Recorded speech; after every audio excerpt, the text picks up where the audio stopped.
Go.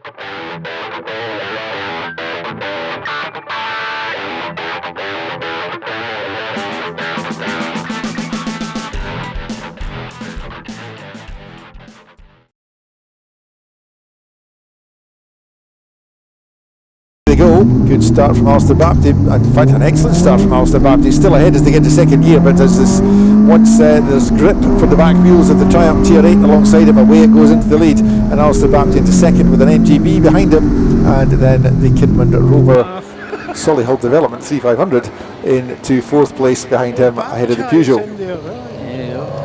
So it's Andrew Graham from Alistair Bapty as they head down the hill to Butchers. Everybody safely through so far. One car started from the pit lane, I think.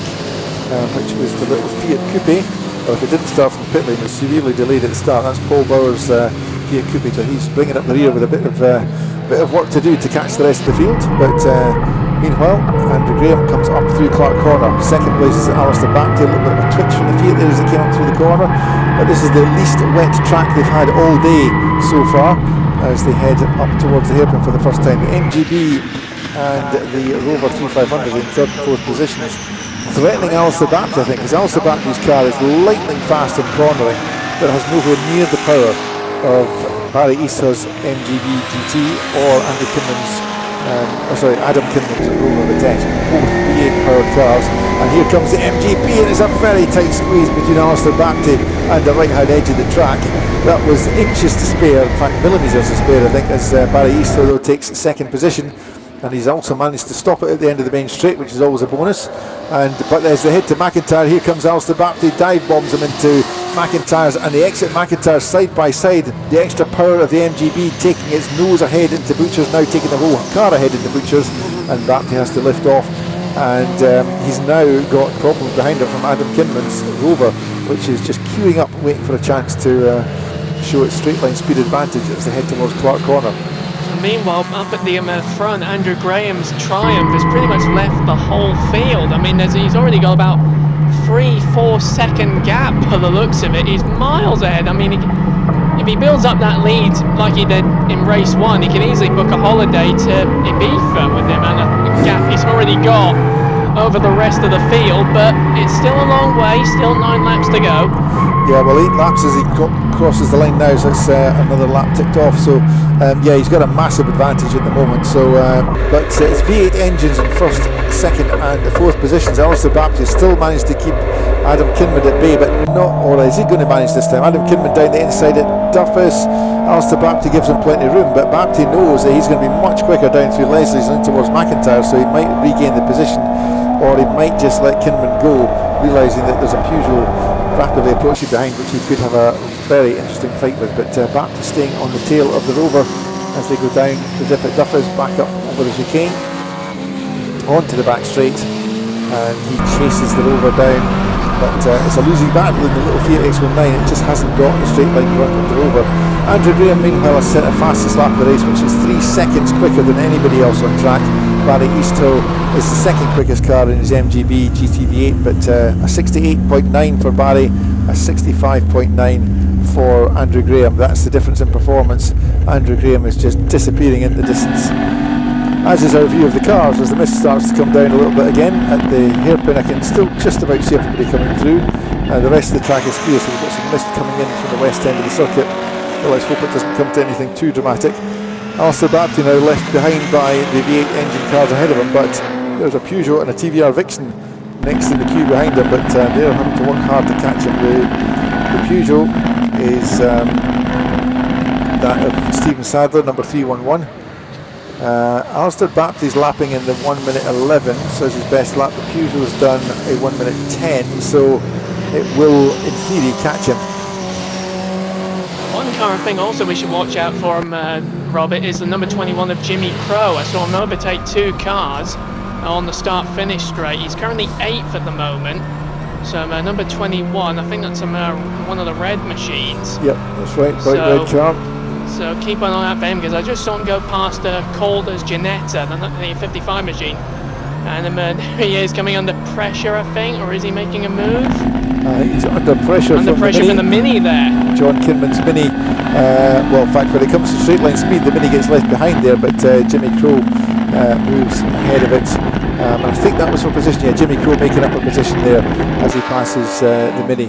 Jimmy Crowe for many years raced a Ford Escort Mexico in this class, the white car with the classic blue Mexico stripe along the side.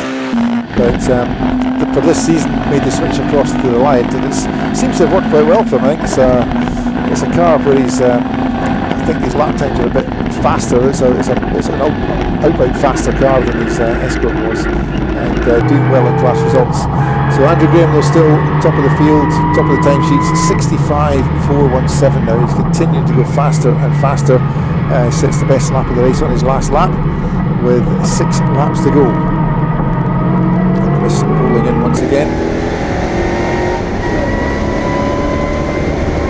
I think the Rover's actually catching up with the MG at the moment. So Adam Kinman's is closing up a bit, I just noticed, on the back of Barry Eastor's MG.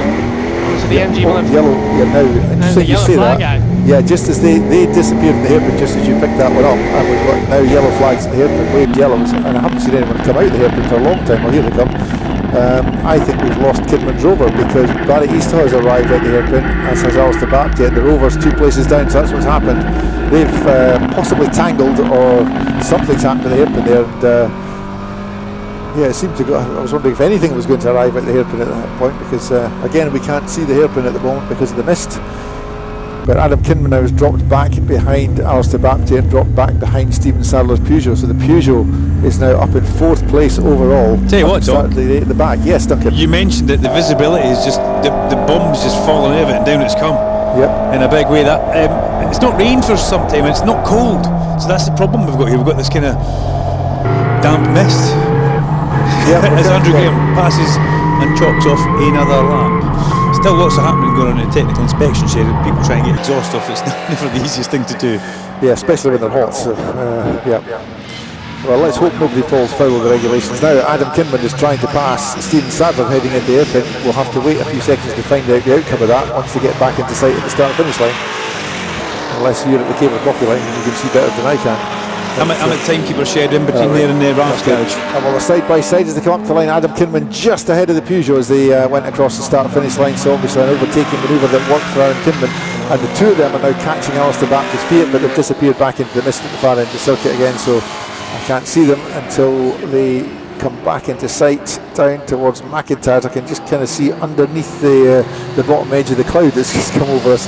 I can see the chicane area, but anything from towards the hairpin afterwards I can't really see at the moment. So it looks like the Rover's still ahead of the Peugeot, and Bapty's also holding station as well ahead of the Rover at the moment at least, but they're still quite close together. They head through Clark's. Yeah, Alistair Bapty had a fantastic drive, because various dramas have befallen the cars in front and behind him, but he's just steadily plugging away, consistent lap times, and undistracted by anything else, as Adam Kinman makes an attempt now to regain the 3rd place that he previously held. They've disappeared into the fog at the hairpin, and we'll see if Adam Kinman has made it past Alistair Bapty or not. But Barry Eastor crosses the start finish line, side by side for Bapty and Kinman, and of course the Rover, much more powerful than the Fiat, goes sailing past, as does the Peugeot.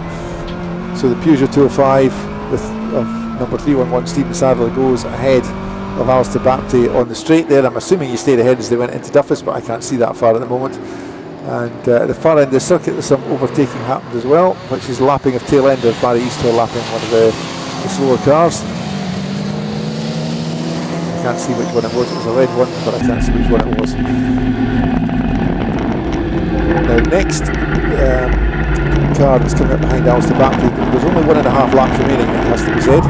So I don't know if it'll happen or not, but the TVR Viction of John Kinman is now catching Alistair Bapty.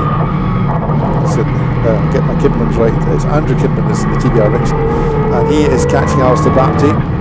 But whether he will catch him before the end of the race is debatable. Andrew Graham sets another fastest lap of the race as he goes towards his final lap. He's got showing 2 laps to go at the moment. I'm waiting for Andrew Graham to cross the line. He's done a 1:04.855. And I can't actually tell you where he is in the circuit at the moment. He's invisible to me just now. There he is. He's just coming along his lops towards the hairpin. That's the one bit of the track I can see. I'm absolutely astounded by what Andrew Graham's doing here.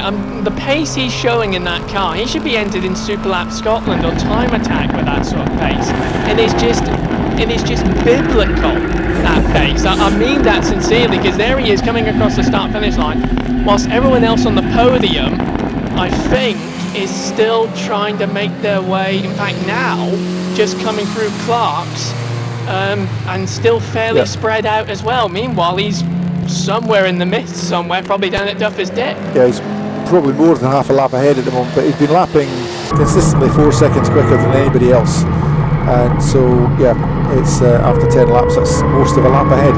So he's on his final lap as the rest of the podium position guys just crossed the line now. Barry Easthall crossed the line in second position ahead of Adam Kinmund, then Stephen Sadler and Alistair Baptiste still hanging on in third, but it's the last lap of the race and Alistair Baptiste is about to be passed by the 62 car of Andrew Kinmund as they disappear out of my sight under the bridge. I think Kinmund got past, so Baptiste drops down a position, but it's class positions that count for the championship, of course, and Alistair Baptiste, I think, will be the leading Class A car at the end of this encounter, so that gets him a maximum 25 points. Meanwhile, we await, well, in fact, we've just had it, the checkered flag has just flown, and Andrew Graham has just crossed the line and won the race by a significant margin. That was a copybook drive in difficult conditions, absolute perfection for Andrew Graham, led from start to finish, and fastest lap as well. I'm sorry, I didn't know the checkered flag blends in very well with the scenery well, just now. Black and white and it makes grey, you know, it's well camouflaged. So he's been on form though, hasn't he? He really has. Oh, He's yeah, shown, just faultless. I mean, you can have the biggest, fastest engine out there, but it's not. But you know, you've still got to try and drive it in these conditions, rather him than me sitting in that thing. Oh yeah, it certainly demand massive concentration to keep that thing going. Now, who's going to finish second, third, fourth? Well, Barry Easthouse comes in second. Stephen Sadler finishes in third. Adam Kinmund and Alistair Baptiste seem to have gone missing. Alistair Baptiste crosses the line now. Adam Kinmund's gone missing, so I just wonder if there's a little something happened somewhere around the circuit. There he is, I can see him coming Here across the line. Yep. So he must have had a moment somewhere. Yeah, it drops down to 8th. Yeah, it's also the largest car out there, so if you can't see that one, Robert, there's definitely got to be something up there. Yeah, so Andrew Graham wins it then from Barry Easthill, number 51, Stephen Sadler 311, Andrew Kinmund 62, and Alistair Baptiste number 13. That's the top 5.